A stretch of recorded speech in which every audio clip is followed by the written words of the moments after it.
huruf ba dan juga titik ba begitu fenomenal dibandingkan dengan huruf-huruf yang lainnya. Maka di perkara pertama, perkara ke-1, keterangan mengatakan tentang hal pemaknaan al-basmalah. Yang dimaknai yaitu kutubul munazzalatu min sama'i ila dunya mi'atun wa arba'atun suhufu mi'atun wa tauratu wal injilu wal zuburu wal furqanu. Allah Subhanahu wa taala menurunkan kitab-kitabnya dari langit ya ke dunia. Nah, dari langit ke dunia di sini dimaknai kutubul munazzalatu. Munazzalatu ada tasjid ya. Ini berarti menandakan turun berangsur-angsur, paham? Beda dengan unzila, turun sekaligus. Ya kalau tidak ada tasjid. Ini secara pemaknaan balaghah. Dari Lauhil Mahfud ya ke langit dunia. Nah, sampai kepada langit dunia itu berangsur-angsur turun kepada alam dunia. Yaitu berjumlah 104 kitab ya, di mana suhufu mi'atun 100 suhuf ya. Nah, 100 suhuf ini pemaknaannya ini beragam. Ada yang mengatakan kepada 5 nabi, ada yang mengatakan kepada 4 nabi ya. Ada yang berjumlah 100 suhuf, ada yang mengatakan 110 suhuf, bahkan ada yang 130 suhuf, bahkan ada yang 140 suhuf. Ya, jadi bervariasi tentang suhuf. Oke, nggak masalah. Ya, nggak masalah tentang hal suhuf. Mau jumlahnya berapa nggak masalah. Toh ini yang dibahas kitab. Mungkin dari yang terbanyak 140 suhuf. Mungkin. Kemudian apabila dikitabkan menjadi 100 kitab. Ya. Kemudian ditambah Taurat, Injil, Zabur dan Furqan, yaitu Al-Qur'an sebelum dikitabkan. Atau sebutlah Al-Qur'an masih mushaf Utsmani. Ya. Kemudian dimaknai 104 kitab tersebut ya, wa ma'ani kulil kutubi ay ghairil qur'ani majmu'atun fil qur'an.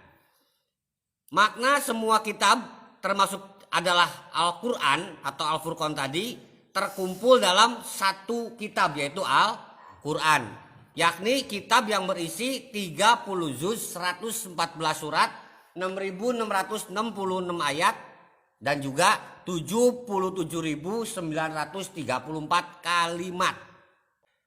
Wa ma'ani kulli qur'ani mazmu'atun fil Fatihah, dan makna semua yang ada di dalam Al-Qur'an terkumpul dalam satu surat yaitu surat Al-Fatihah.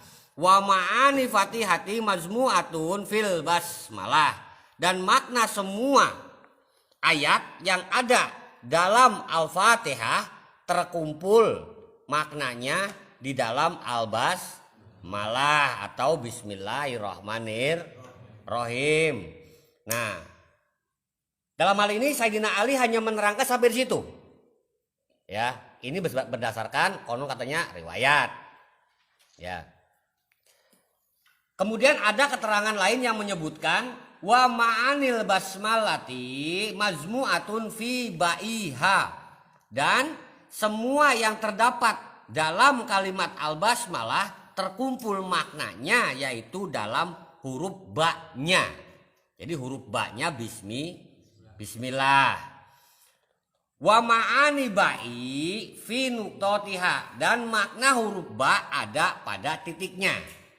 Jadi ba ada maknanya, titik ba juga ada maknanya, bismillahnya ada maknanya, Fatihahnya pun ada maknanya, termasuk Qur'annya, seluruh kitabnya pun pasti memiliki makna. Tertera tentang hal nukot al-i'rab dan juga nukot al-ijam. Ya. Ini sejarah yang mengisahkan ya, pada nukot al-ijam di nomor 2 ya, dimaknai yaitu pada masa tahun 80-an Hijriah atau 700-an Masehi, huruf ba baru bisa dikenal oleh kita. Kenapa oleh kita? Yaitu bangsa atau orang yang non Arab, dimaknai dengan golongan ajam. Ari ajam itu berarti bisa dimaknai dengan pedalaman atau non Arab. Ya. Jadi dimaknai dengan nukot al-ijam itu adalah merupakan titik pembeda.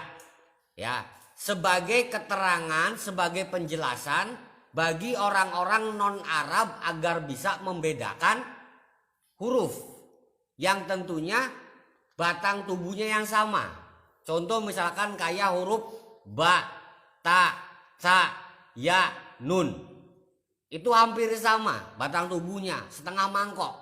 Sehingga dibedakan dengan adanya titik. Termasuk juga kayak jim, ha, ho. Ya, dibedakan melalui titik. Bayangkan, silakan bayangkan dulu sok. Ya, bayangkan. Jika tidak ada titiknya. Bagi orang Arab nggak masalah, lah bagi kita pasti kan lebih bingung. Nah, dimaknai huruf hijaiyah yang diberikan titik, nah itulah dimaknai dengan al-ijam, disebut dengan nukot al-ijam.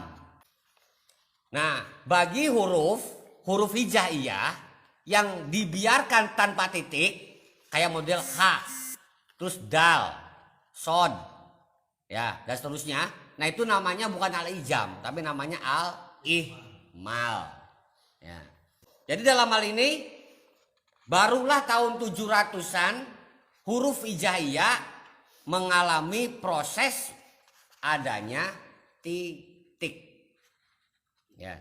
Jadi sebutlah pada zamannya tabi'ut tabi'in. Kemudian perkara yang kedua, huruf ba sebagai huruf sekaligus juga kata dan juga kalimat pembuka pada setiap surat Al-Quran, terkecuali surat At-Taubah.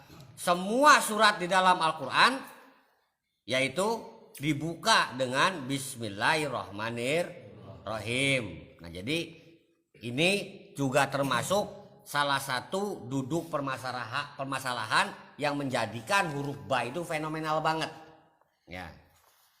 Kemudian dalam hal ini perkara yang ketiga, ya, sekalipun At-Taubah tanpa diawali dengan Bismillahirrahmanirrahim, tapi At-Taubah juga dibuka yaitu dengan huruf ba. Ya.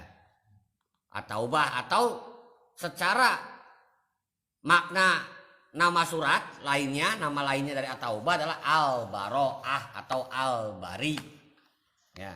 Yaitu dikatakan baro'atum minallahi wa rasulihi ilal ladzina ahadtum minal musyrikin. Bahwa pernyataan dalam hal ini adalah pemutusan hubungan dari kersa kuasa Allah dan juga Rasulnya yang dihadapkan kepada orang-orang musyrikin yang kaum muslimin telah mengadakan perjanjian dengan mereka. Dikarenakan mereka kaum musyrikin mengingkari perjanjian damai Hudaybiyah. Dalam hal ini para putra semuanya, sehingga dari pemaknaan Al-Baro'ah atau Al-Bari termasuk surat At-Taubah, ya, maka dalam hal ini Tauhid Asma Abdul Jabbar memaknai bahwa tentang hal ba bismillah termasuk juga titiknya itu mengandung makna adalah bariul baroya. Nah, ini diambil dari pemaknaan yaitu sebagai awalan surat, dimaknai juga sebagai awalan segala sesuatunya. Paham?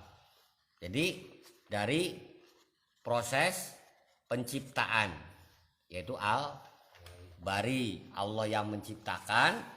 Bariyah atau baroya adalah kita, makhluk yang diciptakan dengan kategori segala kebajikan. Ya, Allah menciptakan dengan segala kebajikannya terhadap makhluk. Nah, itu dapat disebut dengan Allah sebagai Maha Pencipta Al-Bari. Nah, yang dijadikan atau yang diciptakan dari Al-Bari tersebut adalah bariyah atau baroya, yaitu makhluk yang senantiasa mampu untuk berbuat kebajikan.